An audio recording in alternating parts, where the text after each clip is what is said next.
Adam! Oh, There we what's go. up, dog? What's up, brother? What's up, big dog? What's up? How's it hanging, bro? Hanging good, man. I just left some WWE action over here at the PP&L Center over in Allentown, man. Pretty funny. Yeah. Saw that Randy Orton dude. A few others. I had some people coming up to me because I wear my leopard. I had leopard in my hair. All these kids like, oh, yo, it's Enzo. I was like, nah, man, this freaking chump copied off me. I'm calling him out. I was handing out my flyers to people and stuff. I was like, this guy's a copycat from Hackensack, New Jersey. He's not even Italian. Like, get this guy out of here. He's a bum. Yeah. Get out of here. I was like a turd. I was like a turd, still a turd. Even if you polish it, the guy's a turd. What a bum. Man, what the hell you been up to? It's funny. Just training my ass off, bro. Yeah. Just working hard, man. They got me. I'm in the union too. I'm an iron worker, so I guess I just like dangerous things. Always put my life on the line between the fighting and the iron working. It's a lot. Get out of and then the girls want to kill me. So I think that's just all around anymore. Wait a minute, the girls want to kill you. You elaborate. You haven't caught wind of that one yet? Oh, I'm surprised you didn't catch wind of that one, Brad. He's got some crazy ex trying to ruin his life right now. Bro, trying to stab me in the neck. Man, if I don't get taken out by the iron, I'm getting taken out by iron either way. If it's not a knife, I'm getting taken out by the bridge. She's trying to pull a scream on you? Oh, bro, girls smart, man. Smart girls. I did it a nurse. Tough. Oh, they're crazy. Girls real smart, man. Since I used to be a drug user and do stuff, she's like, you got needle marks all over you. I'll just overdose you with insulin. I was like, damn, I'm done. I was like, Tom, you had me at overdose. I mean, what the heck is that? I was like, shit. I was like, damn, smart girl. A deadly girl. Yeah, we're all nuts, man. We all, love's a crazy thing. It's one of those things. So you're not with her anymore, right? Nah, man. Nah, I went. I'm crazy, bro. Just sometimes you just gotta let things go. That's a different level. I'm crazy as a sense. I like sky jumping. I like heights. I like doing off the wall stuff. Like I like being creative. Like that's why I laugh at people when they always say their area is boring. I'm like, nah, you're boring, bro, because you're not creative enough to come up with something. So like in that sense, but I'm not the psycho crazy where it's like I'm gonna be stalking you, chasing you down, unless like you fuck with my family. If you're working and training, you don't have time for that crap. Nah, man, that's what I was just talking with my brother about. I was like, man, I'm just trying to get that extra 2 hours back a day in my life that I spent fighting with her. I was like, I get that back. My life's totally changing. Missed out on a lot of different opportunities, but it's a part of it. I'm happy she was in my life. I'm happy I took the risk, but just a new chapter. Yeah, so, hey, you turned in the page. What's up next, man? Let us know. Oh, man, there a lot of good shit coming up, bro. I mean, I'm going to get in the pro wrestling eventually. I met with this guy, Matt Riddle. He's going to be in my corner. He was also in the UFC. We've been talking with this dude. Did you have a picture with him? Did you have a picture with him? Yeah, cool dude. Yeah, real cool dude, man. I respect him. All the girls were going, he's so hot. He's so hot. I was like, damn, what happened to me, man? Yeah, he's a good dude, though. He's married and he's low-key, man. Just one of those, I always liked Riddle, man. I always liked him. Yeah, cool dude. Real cool dude, What do you think about Riddle? What do you think about Riddle, Steve? I always liked Riddle. Like, he's a likable dude. I'll never forget that knockout that got him into the Tough House. It was Rampage and Forrest season when they coached, and I think that's the first time in the Ultimate Fighter House they had to break out the ambulance because this dude was not just knocked out, just totally concussed. He was just like mumbling words as he's unconscious there in the middle of the cage. It was just like, wow.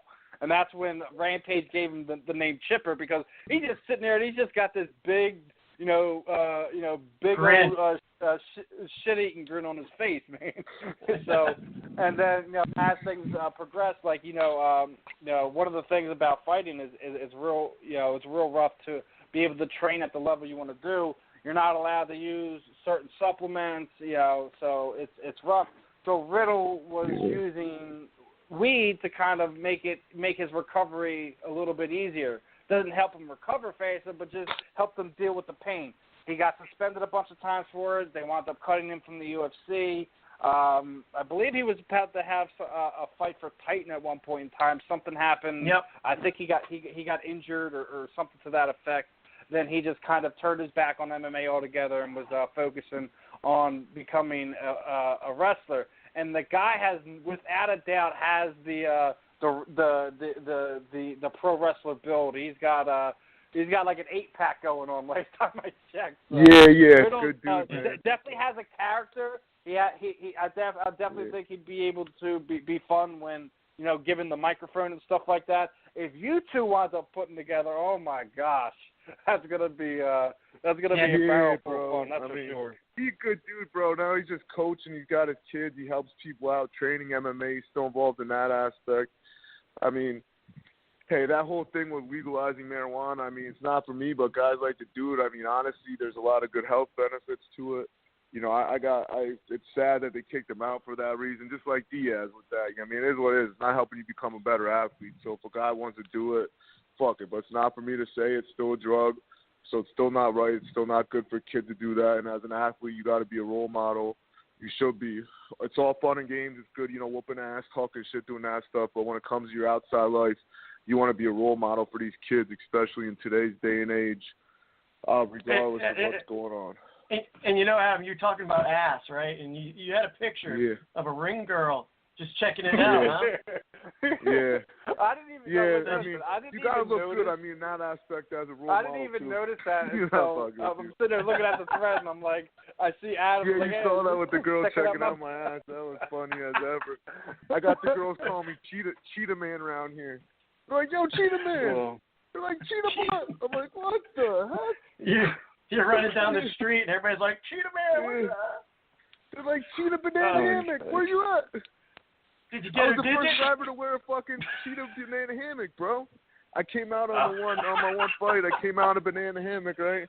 The guy, I went to take my pants off all nonchalant. The TV guy's like, very colorful fighter. He packs the house, has a huge following. He's got heavy hands.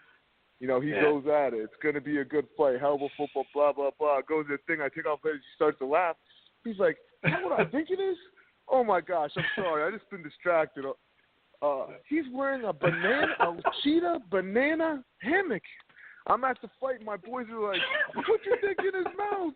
Put your balls on his face. Get on his back. Do it. Oh, man. It was funny. Yo, third round, I got kind of choked, right? That mostly everyone, I never tap, I never give up. So most people would have freaking tapped out on it. I was like, I had my hand there. I was like, hell no, I can't. I got to go out how I got to go out. I'm never giving up. So I look for a way out. He's got me, Renee. I go and I start climbing my legs up the fence to flip over to get out of the rear naked. Here I'm like in my head like, oh, man, my sisters are in the stands. My nuts are going to pop out. My nuts is about to be all over the TV. So I'm climbing up, I get out, I'm like, yeah. Got out, nothing fell out. I came out, the rest is history. People were like, damn, just for that moment, that's why I always love you and like you, because you don't give up. Did they do a slow motion replay on that? Yeah, I should get a slow motion on that one. Let's do that again. Yeah, replay. I bet some old ladies were happy. That's probably about it. Did you get any blue hair numbers? No blue hairs. Maybe a few. Yeah, man. Well, hey, man. Hey, you got another fight lined up here in the future? Yeah, bro. I was supposed to. Another one. These guys are as funny as ever, man.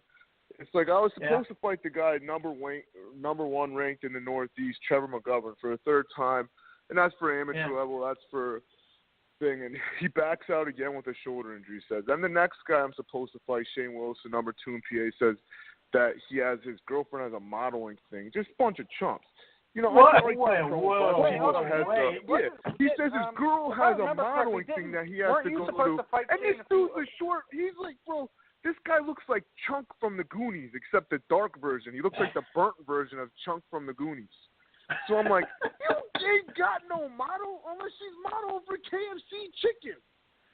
I was like, what is it, a fat I was like, I know disrespect towards bigger people, but I'm like, damn, what the heck? I was like, you should be doing like Jenny Craig commercials. Maybe that's what she's talking about. Damn. I was like, you're not going to fight because your girlfriend got a model? But yeah, man, hold basically, on. Here's the thing. If I remember correctly, Adam, didn't you you guys were supposed to fight? You had some type of conflict. You weren't able to take the fight, and he was like running his mouth about you. Am I right about this? No, I have work at another fight. That's Shane Chump. I was supposed to fight Trevor McGovern at Atiyeh Combat. Like you thought you guys I was supposed to fight him the week for... later. It was a bigger, it was a bigger match for me in my career. The number one ranked guys want to take him out. Whatever, it's amateur. But the thing is, I'm staying here. I can already be pro and beat most of the guys around here. Well, I'm looking to be the best, get to the UFC, and the way to do that is experience. Experience is your best teacher. So I'm going to do this, a few Golden Gloves. I'm going to do Golden Glove boxing again. I got second in state this year. I'm going to get first, go to nationals, which who knows where it'll be because that's a big deal. Do a few NAGA tournaments, and then next December looking to turn pro because I'm about to buy a house. I'm getting my home base right. I got my line everything up. Shit's about to be good. There's never a perfect time to do anything. But, this is going to be a good time for me to do it, and I feel good. And everyone's like, why are you turn pro yet? Why are you still amateur? Why are you going to be amateur champion of the world? It's like, no, bro, when I look at all the guys I look up to, like Pacquiao, Feeder, all these guys, they all got tons of fights. So unless you're a anomaly, something like that, some guys are, you got to – otherwise you got to go and get you got to keep on putting the work in. There's no way around it. That's how you become the best. And I'm learning. If you watch my videos, I'd be remiss if I didn't ask. Obviously you're talking about fighting some of the best in the world to get to where you want to be. Cage Fury is one of those shows where they put a lot of guys in the UFC. They got a guy carrying through people. Not just their heavyweight champ, but their young heavyweight. They got a guy named Sean Teed who has literally his own submission, and he's catching everybody with. I mean, is that I know, something man. that Sean forward? Teed's a tough dude. They're going to be running out of guys for him to fight. He was supposed to fight Sheldon Graves a few months ago. He pulled out of the fight. He winds up fighting this guy last night. Gets the submission victory. Is a guy like Teed somebody who's on your radar? Yeah, bro, I'm not. When I go pro, I'm going to be fighting 185 and 171. I only fought. I fight everyone right now just because. No, I only fought that one or two fights, and they already put me ranked number one. That was only because no one else would fight me. So I'm just fighting everyone because, like I said, experience is your best teacher. And like that one I think it was Jack.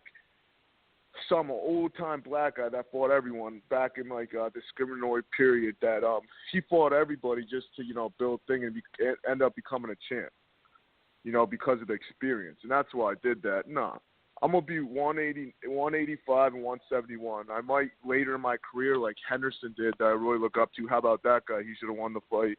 I believe him and Bisping. But anyway, I'll be bumping up to like later in my career like what they did to take fights. And I'll do it like this and that if it makes sense. But to start off, I'll be 185 middleweight and 171. So there you go. That's good to know. Like I figured, like when I look you up, that's like the thing that comes up is that you're a heavyweight and you're 205er. It doesn't come up. No, man. I was at 185.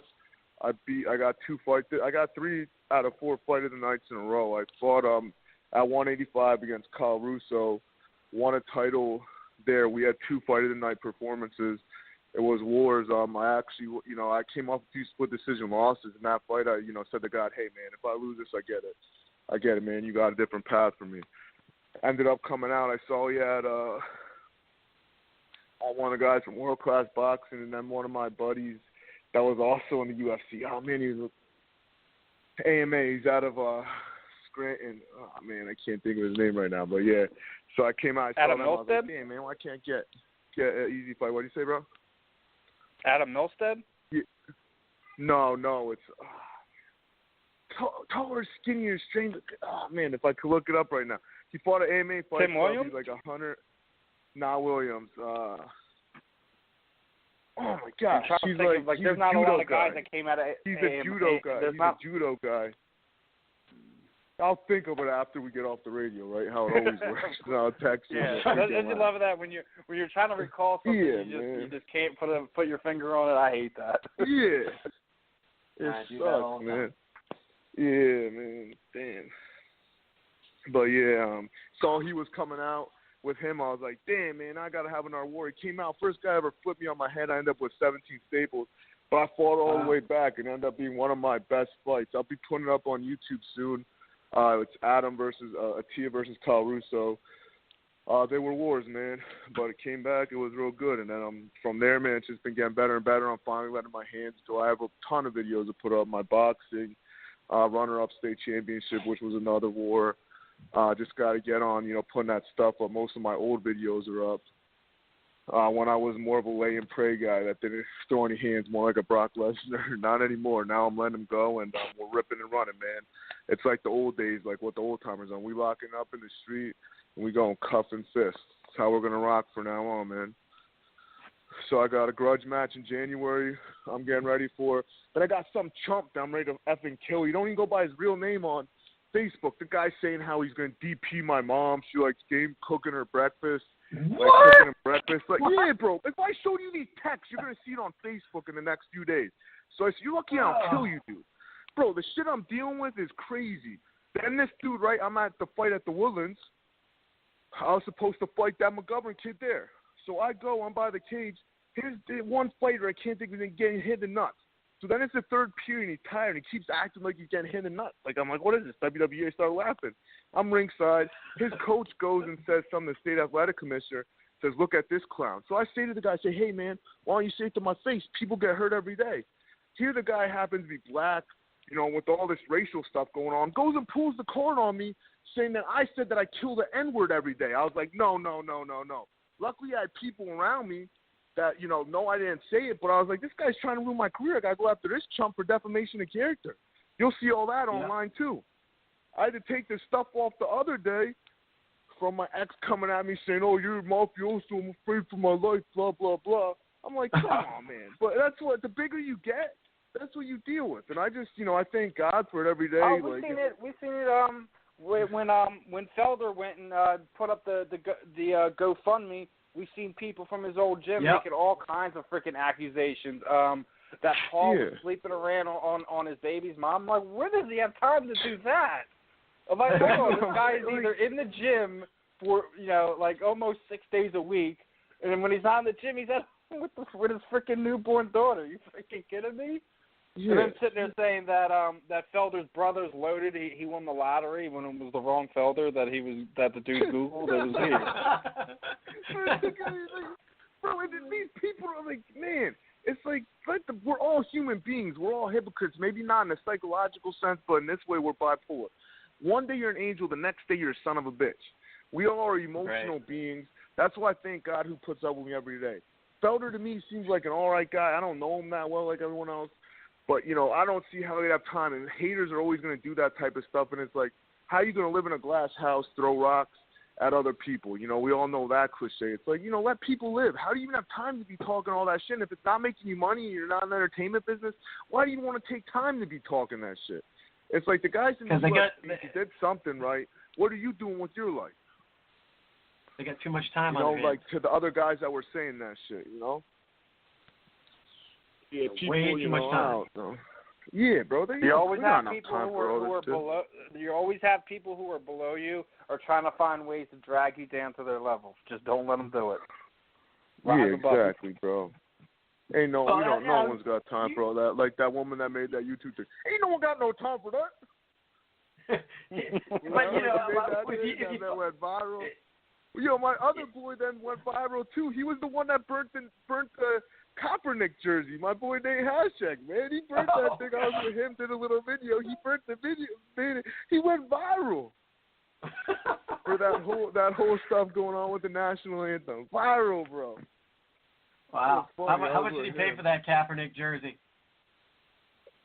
That's what I asked him. I don't know. I think like $40, $50. I was like, dude, you guys are all helping him though, because not everyone probably went out and bought jerseys just to burn them. Yeah, to burn them. I mean, still buying them. Yeah, I was like, hey, dude, I was like, I'll write his name on the back of some shitty shirt and burn it, because he's like a piece of shit to me, like toilet paper, so I'll not spend no money on him. You know what I mean? That's that, bro. Yeah, Drop your thoughts on the political race real quick. Oh, my God. Bro, come on, man. Bro, I'd rather vote for some of my boys down the street are more better selection than I can name one of my friends, Shadi Hine. I'll vote for him before them. I mean, at the end of the day, I mean, they're both horrible. They're both horrible as human beings. It's sad that that's what we have to represent our country. You know, just in my opinion, not to get everyone butthurt, I got to take Trump over Hillary for a lot of reasons. She's a scumbag motherfucker, so is Trump, but she's even worse than him. She freaking goes like, okay, maybe you've been a lawyer, but she got a pedophile off, bro. I don't care what thing, like, it's your job, this and that, but you don't got. I was talking to my wife about this earlier. If you've been in politics for over 30 years, how do you have absolutely nothing to hang your hat on and say, I accomplished this, I did this? Bro. She doesn't have anything. Nothing, bro. Not to mention she'll be playing with Putin. She can't mess with Putin, the Russian thing, and no one's going to have respect for us. How are we going to go from Obama to Hillary? We're already effing. The funny thing is, you see Obama's like sitting there saying Hillary's the right candidate, but when he ran in 2008, he buried her. He's telling her how she's not the right person to run for this country. So, I mean, come on, bro. They're both liars. To get on facts and everything else that people thought about Bill Clinton, her husband, was the best president ever. To get on policy so everybody knows. He sold us up creek, and it is the reason we're struggling right now. He did the North American Trade Agreement Act. Everybody can look that up, and you'll see. He's the one that started the outsourcing of jobs. So she's supported by Saudi Arabia. She's going to do the same thing. The same thing. She doesn't care. They're all about money like a lot of people. But that's the reason everyone blamed Bush, this and that. No, he set George Bush up to get buried. That's the facts behind it. North American Trade Agreement Act. Look it up. And that's a sad thing, too. It's all about money. Everything's about money. You got sick people in hospitals. You got sick people dying, and they can't get the medicine they need to survive. You know, it's not about, like, compassion or it's like caring for people anymore. It's like all the drama that you're experiencing right now. It's got to be aggravating. But, like I was going to tell all the fans out there, you know, through all the bullshit, though, you always stay pretty damn positive. Bro, when you look at it, like I said, people like that want to really get to know me will see my heart. I did this as an act, like a lot of entertainers do. That's why I said the drama, because people love drama and this and that. You know, I'm about something much greater than that. There's a lot more to meet the eye when you really talk to me. You know, that's why, you know, you look, you see the leopard, the tattoos, you see everything else. It's more of a gimmick. One day I hope to just get out of it. Walk off on a farm somewhere, someone like Andre the Giant that was a character bigger than life. Because at the end of the day, man, at the end of the day, what matters is love, bro. There's nothing greater than love. It all stems from two basic emotions, love and fear. And fear stands for fuck everything and run, or, you know, false evidence appearing real, or you can face everything and rise. You know, and that's the story of our life. A lot of us, you know, don't get to where we want to be because we let Frankie Fear beat us. We talking about money, like you said, we get so focused on money that we miss out on everything that matters. You come to the crossroads in your life and someone dies or you lose something that you wish you could get back, and hear all the money in the world, everything, jewelry, no matter what, jewelry, cars, money, all of it, couldn't get him back. You do anything in the world to get this person back, to get this moment back, but you can't get him back. But yet that grief isn't worth even a cup of coffee. You couldn't buy nothing with that grief. And that's why in life it's such a matter of chasing your dreams and not letting, you know, people get you down. But along chasing your dreams, you take the time to spend it with the people that you love and tell them that you love them.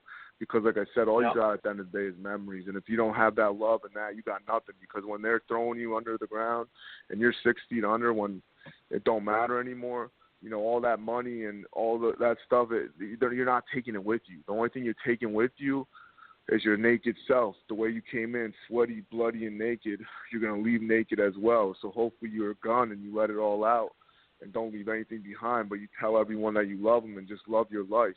You know, love every minute of it. You know, and that's the hardest thing to do because we become trapped in this cage in our mind oftentimes thinking about thinking about everything else, thinking about what's for breakfast tomorrow, thinking about the car payments, thinking about what the kids need, thinking about all these things that we miss out on what really is important right now. Because you know what WIN stands for? What WIN stands for is what this guy Joe Moore told me years ago, man, when I was a young punk that didn't understand anything. They wrote, God rest his soul, great coach, Pitt University. My dad takes me out here, this guy Joe Moore, walking around with an oxygen tank, asking me if I know what WIN stands for. I'm like, nah, man. Like, what? Yeah, WIN stands for win. Come on. No, he says to me, you know, Adam, WIN stands for what's important now. What's important now in your life? And what's important now is the right now, because it's the only thing that you can really focus on, because we truly are powerless over everything, man. You could put in all that work you want and everything else, but when it comes down to it, man, that's all you're responsible for, not the outcome, because, only God knows what's going to happen. So, I realize in life I can chase money and try to serve two masters, but it never works. So I chose, just to keep following God, bro. No matter what you believe in, there's always some greater than yourself out there. So I just, bro, everything perishes, bro. The lights, the cars, these things will all change. Everything will always change, man. The TVs, the radio, this, fighting, it always changes. But the only thing that stays the same is spiritual principles, good and bad. And God, man, God's the same today, the same tomorrow, the same forever. So it's like open-mindedness, willingness, trust, honesty. All those type of things will be the same. So that's what I'm trying to invest my life in. And that's why I like fighting so much, because it helps me become a better person. It brings out that nakedness. Yeah. Because when they lock that cage up, man, I'm the only one out there. Only I know if I win or lost. You might have lost on the outside, but as long as you keep winning on the inside and keep standing up in the inside, that's all that matters. 'Cause that's all you got. At the end of the day, you sleep underneath your own skin with God, and that's what I believe. It don't matter who you sleep next to, and only you guys know if you won or lost the battle. Only you know if you won or lost, man. And if you can answer to yourself and look the man in the mirror, you already won the battle. It don't matter who puts you down and think. If you can look in the mirror and be like, I was real, I gave it all I got, that's all that matters, man. Because if you get pats on the back by everybody else in life, and everyone says, oh, you're so great, you did such a great job, this and that, but you can't look yourself in the glass, you can't look yourself in the mirror, it don't matter, man. Then it don't matter. You got to be true to yourself. And if you can live underneath your own skin at the end of the day and you're not scratching and try to get out, you did a pretty good job, man. And only God knows your heart. And like this woman gave me when I was at a low point coming out of prison, I wanted to like hang it up, type of deal. Gave me this poem by Mother Teresa that said, do it anyway. Goes on pretty much. Don't have it exactly memorized, but it goes somewhere along the lines like this. It goes, you may be honest and frank. People may accuse you of ulterior motives. Be honest and frank anyway. You may do good and be successful. People may try, ruin you. Be successful anyway. You may spend a lifetime building. The world may destroy it overnight. Build anyway. The good you do today may be forgotten tomorrow. Do good anyway. Because in the final analysis, it never was between you and them anyway. It was between you and God. It's by Mother Teresa called Do It Anyway. Look it up if you get a chance to. It's beautiful. But it helped put things into perspective, because that woman gave her life to helping people wash their feet, this and that, and people still accuse her of ulterior things after she went on. That's how this world is. You're damned if you do, you're damned if you don't. It don't matter what they think anyway. It's between you and God, because long after you're gone, your character really shines on. They can try to character assassinate you, but your character is still going to shine on, because, people are going to remember really who you are, even if they lie, and even if they don't, it's between you and God. It's all that matters, man. All that matters, bro. At the end of the day, one day we're all going to die. We're all going to be 60, 70, 80, 90, hopefully 100. One day, you never know. But, life goes on, bro. And really all it's about is love and, the people around you. Spend as much time with those people that really care about you, your mom and all those people around that helped you get to where you're at today. I always like you got, man, I always like being on this show. I always like being able to share what life's about with people. I'm just trying to learn more about myself every day on that journey. I always got to, thank you, Brad. I love your brother-in-law, Jeremy, good family. Hopefully I get out to Georgia soon, which I told him I'm going to take time to finally do that. Yeah, it'll take time to finally get out there, man. I'll take you to just had another baby on the way. Just had another one, yeah, man, just, done wasting life, bro. I wasn't able to go to his I was the best man at his wedding, wasn't able to go because I was just getting off parole. They wouldn't let me leave the state. So, that's all behind me. I finally got off paper. I'm finally able to do those things, and I'll never forget how valuable freedom is and the people that fought for us to have those freedoms. And that's the only reason I brought up that chump Kaepernick, because I don't like anyone that disrespects our country and the people that died for it. So I'm grateful for those freedoms. But, unfortunately, like all the parallels in life, it's you don't truly understand them until you're without them. It's like you don't understand thirst until you're without water. You don't understand food until you're without hunger. You don't understand being hungry until you're without food. Maybe knowing evil is a necessity, no good. But it's like until you have things taken away like freedom, you really don't appreciate them. It's like that's why we usually don't understand the word faith until our ropes are against the back. And, that's when you're really looking for it. So it's like if we can all start to understand a little better what the words mean until we're about to be without them, we'll be a little bit better off. But, I really value freedom today and everyone that fought for it. I value God and love God more than ever. I understand what relationships are about because you got to have the bad ones until you know the good ones. And, all it's really about is, like I said, man, Joe Moore kept it simple. Besides loving God and your family is just win, man. What's important now? Stay in the moment. Get out of your head. Stop making a prison in your head and getting so caught up that you're getting shot like I do in back alleys in your mind, thinking about what I should have, could have, or what might happen and assuming. No, all you can do is do what you can do now. Everything else is going to come out. The cards are going to fall where they're going to fall, and that's all, man.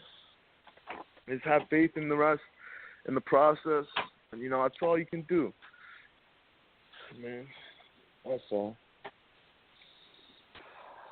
Always a pleasure hearing from Adam because he gives us those other aspects that it may not be completely an MMA related thing, but we always tend to kind of go off topic here anyway. So yeah, it's all good, Adam.